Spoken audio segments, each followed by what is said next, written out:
prazer termos connosco a Ana Carolina Viotti. Aliás, é uma repetição, na medida em que nós tivemos-la há muito pouco tempo, numa intervenção exatamente sobre, e eu vou-me socorrer dos meus papéis, entre cruzamentos de referenciais sobre dieta e saúde em cadernos médico-farmacêuticos jesuítas, no Brasil e em Goa, portanto estabelecendo de certa forma, e no século XVIII, logicamente, estabelecendo de certa forma um certo triângulo de viagens jesuíticas, mas achámos que era interessante, ter no âmbito das atividades da nossa linha, portanto a linha dos renascimentos novos e velhos e novos mundos, ouvi-la um pouco melhor, ouvi-la melhor porque o som estará necessariamente melhor, mas ouvi-la também um pouco mais sobre uma outra dimensão que nós só aflorámos, portanto, nessa mesma, entrevista, palestra, diálogo, há uns dias atrás, e cuja entrevista, aliás, está também em repositório, se quiserem, portanto, ver. Ora, eu vou só apresentá-la brevemente, antes de começar com as minhas interrogações, que não são minhas, são de todos. Portanto, Ana Carolina Viotti é doutora em História pela Universidade Estadual Paulista, portanto, a Unesp, onde trabalha como historiógrafa, e eu disse isso no outro dia e direi de novo, portanto, como uma boa historiógrafa, e também trabalha, portanto, também é docente do programa de pós-graduação em História. Aliás, tivemos alguns dos seus alunos e alunas, portanto, connosco via exatamente online. Atualmente está realmente a desenvolver uma pesquisa de pós-doutoramento junto do Centro Alexandre Coiré, portanto, nome reputadíssimo em termos de investigação, nomeadamente epistemológica, e foi, aliás, contemplada com um prémio, portanto, Prix International d'Encouragement aux Études Postdoctorales, e, portanto, é também nesse âmbito que tem desenvolvido esta sua segunda vertente nesta nossa conversa. Portanto, a primeira vertente tem a ver com o seu trabalho de doutoramento, cujo livro já está disponível e, portanto, poderão consultá-lo de uma forma muito mais, portanto, minuciosa e detalhada, que se chama o livro Pano, Pau e Pão, são os 3 P's, como eu dizia, de escravos no Brasil Colónia, e esse trabalho realmente é importante, nomeadamente porque analisa um determinado tipo de cotidiano, e, portanto, um cotidiano que habitualmente nós, isto é, a historiografia portuguesa está a trabalhar sobre isso também, mas, e a historiografia brasileira, obviamente que sim, mas será interessante ouvi-la, portanto, como jovem historiadora, portanto, nesta ótica, pelo menos nesta nossa primeira parte da conversa, enquanto na segunda parte da conversa iremos ouvi-la falar sobre outros ambientes, ainda que o Brasil esteja como pano de fundo. Obrigadíssima, Ana Carolina, por estar connosco. Bom, então, Ana, eu agradeço muitíssimo a oportunidade de estar aqui mais uma vez com vocês, agradeço muito o convite que foi feito para apresentar uma parte do meu trabalho e falando um pouco, então, das relações, né, dos meus trabalhos, o meu projeto de doutoramento, e que foi, enfim, publicado na forma de livro pela editora da Unifesp em 2019, eu defendi o doutorado em 2017, então foi aí um processinho até ele se tornar materialmente livro. A minha ideia foi, na verdade, desdobrar um outro tópico que eu já vinha trabalhando no mestrado, que era relacionado à medicina no Brasil colonial. Então, depois de pensar um pouquinho sobre os médicos e a institucionalização da medicina, ou melhor, o que se teve no Brasil de tratamentos médicos antes da institucionalização da medicina no século XIX, eu comecei a perceber uma figura recorrente entre a preocupação, sobretudo de cirurgiões, que eram os escravizados, essa população, e comecei a me interrogar sobre como então se destinava um tratamento médico para essa população. Nesse meio do caminho, né, então ainda na feitura do projeto, eu entendi que só os médicos e cirurgiões não seriam capazes de responder essa pergunta sobre como se dava esse tratamento corporal do escravo. E comecei a recorrer, então, a outros tipos de documentos, então, religiosos, documentos administrativos, e essas personagens, elas começaram a aparecer de formas diversas, e no desenvolvimento do trabalho, essa máxima do padre Antônio me pareceu uma boa síntese em relação ao que se destinava aos escravos nesse período. Então, a alimentação, seja ela pouca, seja ela adequada, seja ela na doença, seja ela na saúde. Então, em que momentos essa alimentação era pensada e, enfim, destinada de forma adequada ou não, e quando não era adequada, os julgamentos que eram feitos em relação a esse comportamento dos senhores, o tipo de punição que isso também poderia estar envolvido, né? Não quer dizer, se regulava inclusive a perda da posse do escravo na medida que se não se destinava ao tratamento adequado nesse âmbito alimentar, por exemplo, mas também em relação aos castigos, então castigos físicos que eram considerados adequados, castigos que eram considerados excessivos, as consequências desses castigos excessivos, então o regramento para esse tipo de comportamento que era então aceito. E em relação à vestimenta, então, a vestimenta adequada, a vestimenta inadequada, muitas vezes a vestimenta portentosa, luxuosa, e no fim das contas, nesse trabalho, em todos os âmbitos, um certo juízo médico que também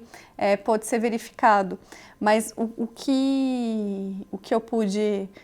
chegar a conclusões, né, nesse trabalho é que, na verdade, ao olhar para esse corpo do escravo, em todos esses âmbitos, no fim das contas, a gente vê muito mais as prescrições para o Senhor do que propriamente para eles. Então, eu acho que esse trabalho ele me ajudou a pensar um deslocamento desse tratamento do corpo para uma história mais comezinho, uma história do cotidiano, e entender um pouco dessa dinâmica, já que para pensar o Brasil colonial é impossível pensá-lo sem ponderar essa relação senhores e escravos. E, mais uma vez, ao olhar os escravos, a gente vê sempre essas prescrições e essas recomendações e esses juízos e essa legislação e toda uma série de referências morais que são, no fim das contas, para os senhores. E dessa reflexão moralizante e dos documentos que eu passei a manejar com esse trabalho, um deles que não tinha propriamente a ver com os escravos, mas com outro grupo de personagens importantes na colônia que justamente falavam sobre cuidados corporais, embora não fosse o alvo primeiro, que são os jesuítas, surgiu o meu projeto posterior. Então foi justamente ao manejar essa documentação jesuíta pensando no escravo, outro tipo de questão surgiu, e daí as farmacopeias, os cadernos de receitas dos religiosos, que no fim das contas eu acho que uniram um pouco os interesses que eu já vinha trazendo de um outro momento para um desenvolvimento posterior que acabou culminando nesse livro que eu falei um pouquinho na nossa conversa na semana passada, e que também me levou ao desenvolvimento desse projeto de pós-doutoramento. Depois desta sua apresentação sobre um Brasil, portanto, ao melhor, dos escravos na colónia do Brasil, e dando exatamente essa última deixa que fez relativamente ao trabalho dos jesuítas, gostaríamos um pouco de ouvir relativamente a esse mesmo triângulo, isto é, ao triângulo estabelecido pelos próprios jesuítas entre, no fundo, Portugal, portanto, no fundo, a Europa enquanto continente, a relação com o próprio Brasil e a presença jesuíta exatamente nesse espaço, e exatamente também a presença jesuíta, ou a relação jesuíta, a circulação que eles tinham no estado da Índia, nomeadamente em Goa. Portanto, eu ouvi-la falar um pouco melhor, ou melhor, um pouco mais focalizado, o seu discurso naquilo que foi a sua publicação sobre a coleção das várias receitas e segredos particulares, e também um bocadinho de quase que um cheirinho, portanto um gostosinho relativamente à conferência, que também podem ver, portanto, relativamente a estes cruzamentos. Bom, então, quando eu comecei a me interessar por esse tipo de receituário, e o primeiro deles que eu tive contato ainda lá em 2011, no mestrado, foi a coleção de várias receitas e segredos particulares que está depositada numa cópia única no Arce, em Roma. Nós tivemos, eu e o Jean, muita dificuldade em acessar o documento naquele momento. Enfim, num momento em que a internet e a requisição de documentos ainda era muito parece que faz tão pouco tempo, mas faz bastante, muitas coisas se modificaram nesse tempo e eu tinha interesse em acessar esse documento lá no desenvolvimento do mestrado e não consegui. Durante o doutoramento, voltamos a ter contato com o Arce e obtivemos a cópia então, desse manuscrito e então, em paralelo à pesquisa de doutorado, eu e o Jean já começamos a um primeiro trabalho com essa documentação que a priori não era o primordial para a tese. De qualquer forma, nós começamos a edição desse manuscrito e foi muito interessante perceber que esse manuscrito que a princípio nos pareceu tão excepcional, na verdade se mostrou, embora uma cópia única, de fato ele tem o seu valor, mas o tipo de documento a que ele se refere nos parece comezinho em relação às boticas. Então, ao que tudo indica, esse tipo de caderno em que os jesuítas anotavam receitas médicas, receitas que eles desenvolviam, receitas que eles copiavam de outros médicos, receitas que eles aprendiam com as populações autóctones, enfim, parece-nos bastante comum para as boticas. Então, não se tem muitos cadernos nesse sentido, mas esse é um exemplar bastante significativo dessa atuação dos jesuítas, que é uma ordem, enfim, excepcional mesmo nesse sentido da comunicação. Então, nós temos, para além dessas farmacopeias, cartas em que ingredientes, receitas e formas de tratamento com o corpo são trocadas. E esse movimento da ordem, um movimento que é físico mesmo e que se dá com as pessoas e com os objetos e com os ingredientes, também aparece em receituários como esse. Esse, em especial, registra enfim, medicamentos que foram desenvolvidos nas boticas do que ele mesmo chama dos 4 cantos do mundo. Então, esse movimento a que você se refere também está explícito na formulação dessas receitas. E como eu disse agora e também disse na nossa conversa na semana passada, há outros livros que foram escritos em outros lugares, como no Brasil, e como em Goa. Então, a gente consegue ter um certo conjunto de documentos em língua portuguesa e que dá conta dessa atuação dos jesuítas para além da missionação e nos ajuda a pensar um pouco sobre o alcance da atuação, do atendimento das pessoas, do atendimento da saúde, que tipo de medicina, ciência, enfim, eles estavam praticando nesse momento, o que eles conheciam, o que eles sintetizavam, o que eles aprendiam, o que eles reproduziam, o que circulava de informação, o que não circulava, enfim. Eu acho que é um outro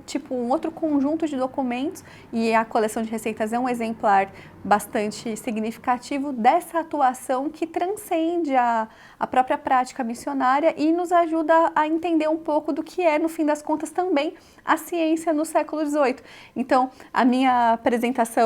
falou um pouco sobre os entrecruzamentos entre a dieta, que é um assunto que aparece nesse tipo de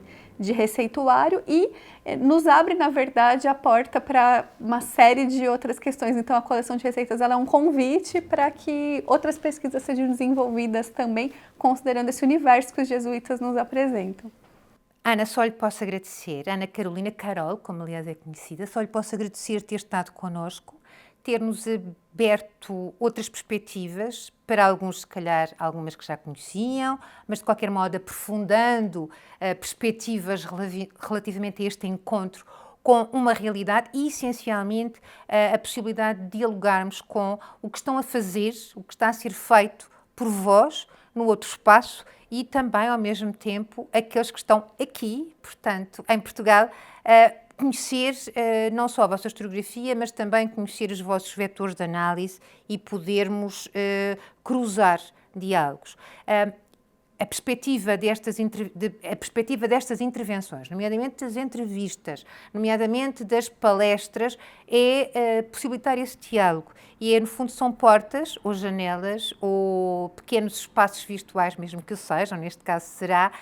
de diálogos que se podem estabelecer. E, portanto, se alguém quiser realmente continuar a estabelecer este diálogo por outra via, estou certa que a Ana Carolina estará disponível para vos responder, também, obviamente, por via online, porque ela em breve não estará cá, estará do outro lado do oceano e poderão falar também sobre estes assuntos e poderemos até provocar outras conversas, mesmo provocar, acho que é a palavra certa, outras conversas em torno destes excitantes, de certo, diálogos sobre receituários, sobre presenças outras, de há um século já longe.